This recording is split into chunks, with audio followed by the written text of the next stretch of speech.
Participando da comunhão, vamos analisar isso.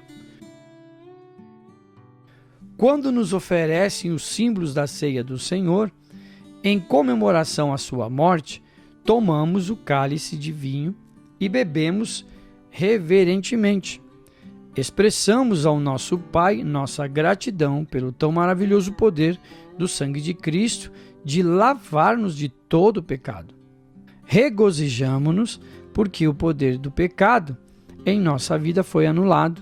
O pecado não tem mais domínio sobre nós. Como sabemos dessas coisas?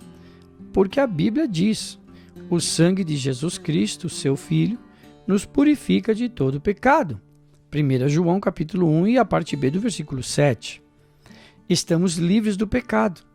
De uma vez e para sempre, fomos salvos de uma vida de pecado e cremos que o pecado não mais terá domínio sobre nós, porque somos salvos, segundo está escrito em Romanos capítulo 6, versículo 14. O vinho representa a salvação. Mas e o pão? Nós o tomamos e o comemos como símbolo do corpo do nosso Cordeiro, assim como os israelitas participaram do corpo do Cordeiro imolado no Egito.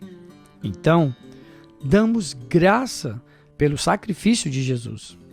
Damos graças a Deus pelo corpo de Cristo, que foi açoitado em nosso lugar. Isso é tudo o que nos ensinaram.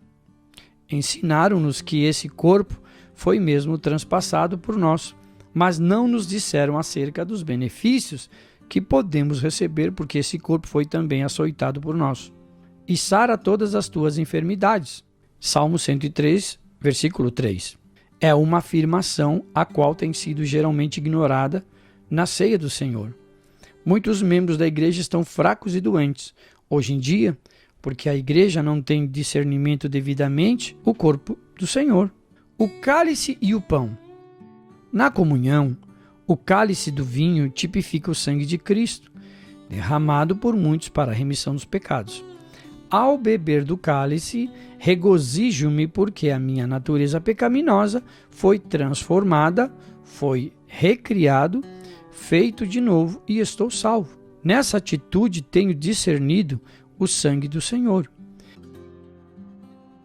Isso fizeram os coríntios e as multidões atuais o fazem.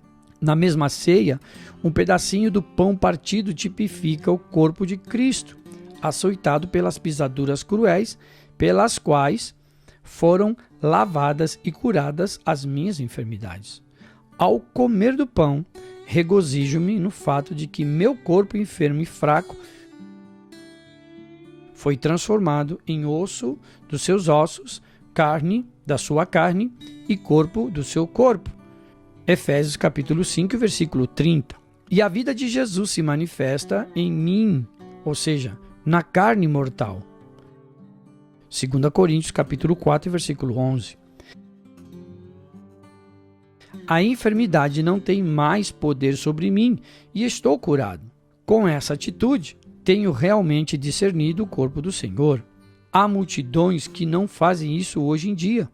Pergunto-me muitas vezes por que os que não ensinam sobre a cura divina para o corpo distribuem pão à congregação, o pão que representa o corpo de Cristo, no qual foram aplicadas as pisaduras pelas quais somos sarados. Seria coerente que continuássemos a oferecer o cálice, que tipifica o sangue derramado pela remissão dos pecados, porque discernem bem e são abençoados pelo sangue de Cristo. Entretanto, parece inútil distribuírem o pão, que tipifica o corpo do Senhor açoitado para a nossa cura física, e ensinar que a cura divina para o corpo não é mais para a igreja atual. Muitos estão doentes ou enfermos porque, apesar de participarem do corpo do Senhor, não compreendem o bem, não discernem o corpo. Quando Jesus disse, isto é o meu corpo que é partido por vós, ele esperava que compreendessem que foi seu corpo o lugar onde foram aplicadas as pisaduras cruéis pelas quais somos sarados. Alguns participam da ceia do Senhor indignamente e estão incapacitados de discernir ou reclamar com fé o corpo do Senhor para a cura. Se alguém necessita de cura, primeiramente deve examinar a si mesmo e ter certeza de que sabe porque Jesus Cristo sofreu e morreu, para comer o pão e beber o cálice dignamente, como Paulo instruiu. Assim poderá discernir o corpo do Senhor que fé, ou melhor, com fé, para receber a cura.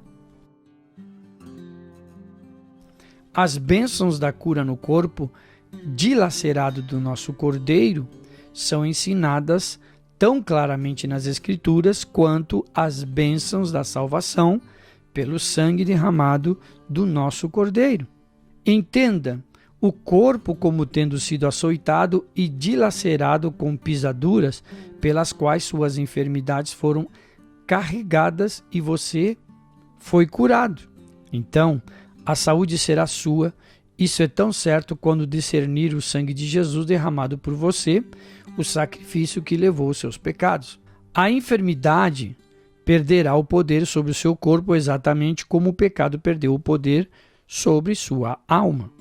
Você será tão livre de doença quanto é livre do pecado. Cristo, seu substituto, levou-os por você. Por isso, você não tem de levá-los. Se crer nessa palavra e exercer a fé, será liberto tanto da enfermidade como do pecado. O pecado e a enfermidade são levados apenas uma vez. E sendo que Jesus já os levou, você não precisa mais levá-los. Se você os levar, o sacrifício de Jesus foi em vão. Uma vez que Jesus os levou, você e eu jamais teremos de levá-los. Assim, por suas pisaduras, nós somos curados e pelo seu sangue temos a remissão dos pecados. Não acreditamos mais no direito de a enfermidade dominar ou habitar nosso físico, tampouco no direito do pecado dominar ou habitar nosso ser espiritual. Reclame pela fé essas duas provisões. Aceite-as como suas. Aceite Jesus como aquele que o cura e o salva. Você estará tão livre da enfermidade quanto está do pecado. No sofrimento, ninguém jamais clamou em vão a Cristo por socorro. Quando as multidões o apertavam querendo a cura, as Escrituras relatam sempre a mesma coisa: curou a todos. Cristo veio fazer a vontade do Pai. Portanto, pregou o Evangelho e curou todos os que estavam enfermos. Sua razão para curar todos encontra-se na expiação. Ele tomou sobre si, ou seja, substitutivamente, as nossas enfermidades e levou nossas doenças. Mateus 8,17. Foram as nossas doenças que o Senhor levou. Ele não ficaria satisfeito se não pudesse curar todos. Quando Jesus curou a mulher com hemorragia, fez isso por ela.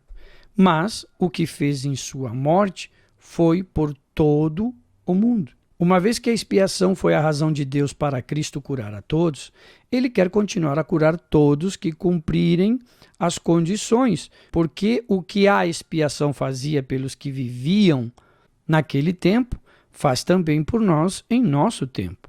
Seu propósito em ordenar que se pregasse este evangelho a toda criatura é para que toda criatura receba os benefícios.